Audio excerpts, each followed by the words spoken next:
4 years ago, the world discovered Arcane, a series that redefined the League of Legends universe and brought Piltover and Zaun to life. Today, to celebrate the anniversary of this incredible masterpiece, we're diving back into the heart of these two opposing worlds. Topside, or Piltover, the center of progress and innovation in Runeterra, and the Undercity, or Zaun, a breeding ground for both brilliant minds and ruthless criminals. Piltover's origin story is different in Arcane and in League of Legends. In the League of Legends lore, more than 3,000 years ago, workers built a bustling port city on the isthmus connecting Valoran to the southern continent, Shurima. This place was called PILTOVER ZAUN, the ground on which Piltover would one day rise. But in Arcane, we only know that Piltover's story starts roughly 200 years ago and that Heimerdinger is one of its funders. Jace also mentions that both sides of the city once united, standing together against some unknown threat beyond the city's borders. In Arcane, the city is divided between Topside on the west side of the river and the Undercity on the east side. Both sides are part of Piltover, as the city hasn't officially split, at least not yet.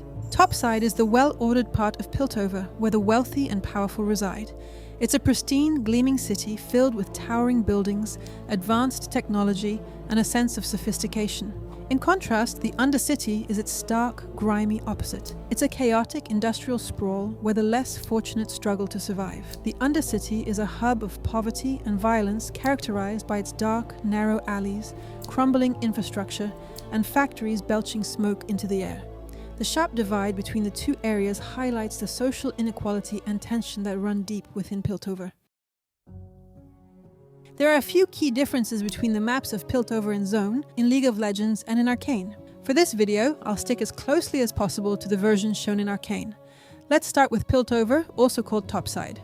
Piltover is divided into 3 main districts: New Piltover, Upper Piltover, and Midtown. Midtown is the beating heart of Piltover. It's where most of the story on this side of the river takes place, and where many of our main characters live and work. Here stands the imposing Council Tower. On one of its upper floors sits the Council Chamber, where the city's leaders debate progress and power. Just below that lies Heimerdinger's laboratory, where Jace and Victor first unlock the potential of Hextech. According to the layout, their workshop appears to be a separate room located next to Heimerdinger's lab. Not far away is the Hex Gate, Piltover's ultimate technological achievement. It merges science and magic to create a network of portals that can instantly connect the great cities of Runeterra.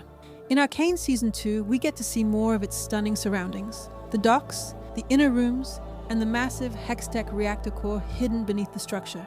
Following the coast south, we reach the northern docks, likely where we see Victor running without his cane. Further inland lies Academy Square, the heart of Piltover's academic district. It's home to the Academy itself, as well as Jace and Victor's residences. Progress Day fairs are usually held here, and that's also where the tragic Jinx bombing killed 6 enforcers and pushed Caitlyn to hunt her down.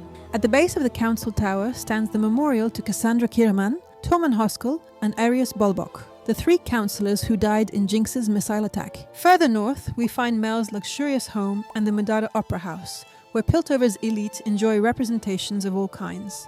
Nearby is the beautiful Kiraman Manor and the Harbour Botanica, which seems to be the serene park where Caitlyn mourns during Season 2. Across the river, on the southern side, lies the Kiraman Hunting Pavilion, offering a breathtaking view of Piltover's skyline. We can also add a few notable buildings. The Bath House, where Ambess and Jace have their tense conversation, though its location remains unknown. The Enforcer Headquarters, briefly seen in Season 1, is notable for its system of tubes used to send scroll messages to the sheriff. We can also spot the clock tower, shown a few times across the city skyline, and the mysterious Icognitum Runeterra, a large spherical device with an unclear purpose, but referenced often in the lore.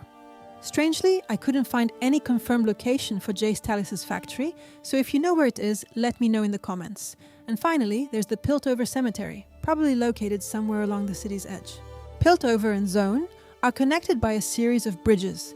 The most famous of them all, the Bridge of Progress, the very spot where Echo and Jinx faced off in that unforgettable scene from episode 7. It's the very same bridge where the Undercity and Topside collided during the revolution led by Vander in his youth, the place where Vi and Jinx's parents were killed, and where Vander took them in.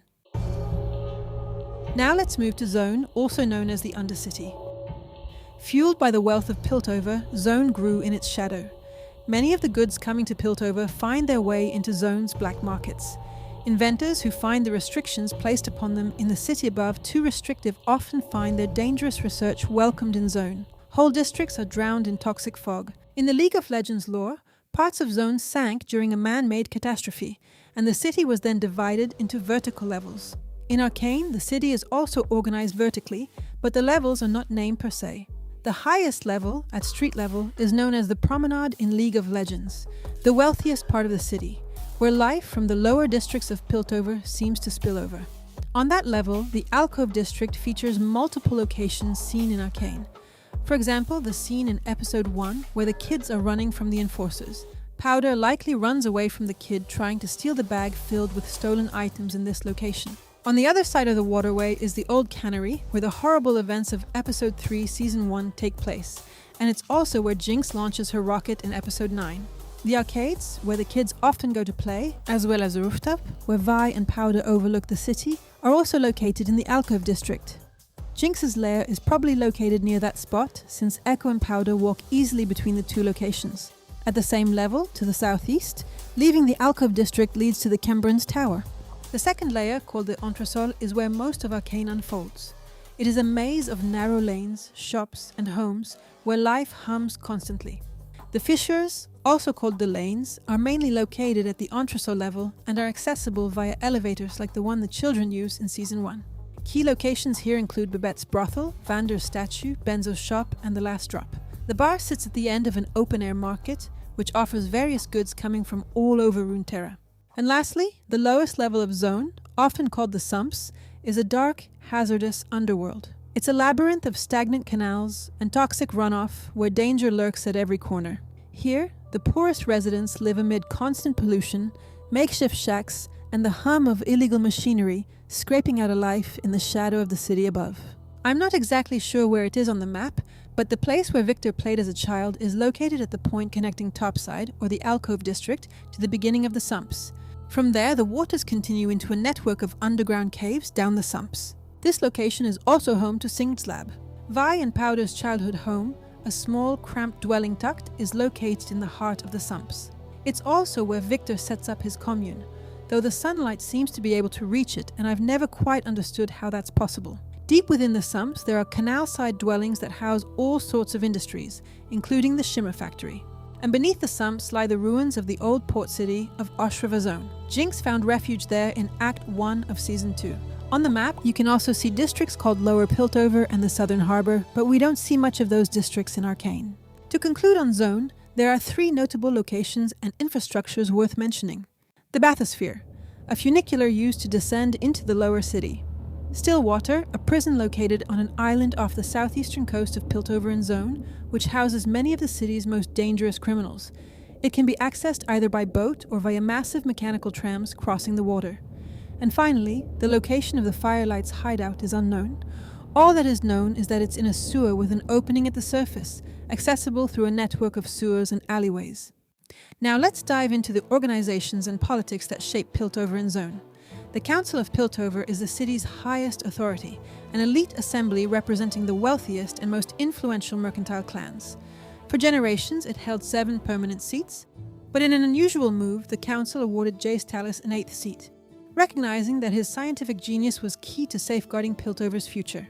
Yet even as Piltover's leaders held power above, their influence over Zone waned.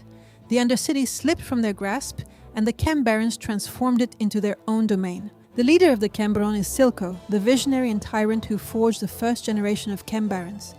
He introduced Shimmer to Zone, igniting both his own rise and the city's spiral into chaos. Next, there is Finn, commander of the Slickjaws. There is also Rennie, who produced chemtech devices for Zone's denizens. Cross is behind the Hush Company, a sprawling network of spies, informants and fences. There is also Margot, the leader of the Vix, offering pleasure and influence to those who could pay. And finally, Smeech, leader of the Scrap Hackers. With Silco's death, Zone descended into chaos. Piltover responded with martial law, occupying the Undercity to restore order. When the occupation ended, Sevica took a seat on the council, but the Undercity's voice remained outnumbered 6-1, a stark reminder of Piltover's enduring dominance. The series contrasts 2 distinct forms of innovation: Hextech, the jewel of Piltover, and Shimmer, the unstable power source of Zone. Hextech represents the pinnacle of Piltover's ingenuity. Developed by Jace and Victor, it harnesses the energy of magical crystals to create technology capable of performing miraculous things. It fuels Piltover's prosperity and cultural identity, a society built on the belief that progress should uplift humanity. However, beneath its brilliance lies a moral dilemma. Who gets to control such power? What for and at what cost? On the other side of the city, science takes a darker, more desperate form. Shimmer, a volatile purple substance created by Singed and distributed by Silco. Shimmer grants its users superhuman strength, speed, and endurance, but at the price of addiction and physical corruption. It can serve as a drug, a weapon, a medical treatment, or an energy source. Alright, that's all for me. Thanks for watching.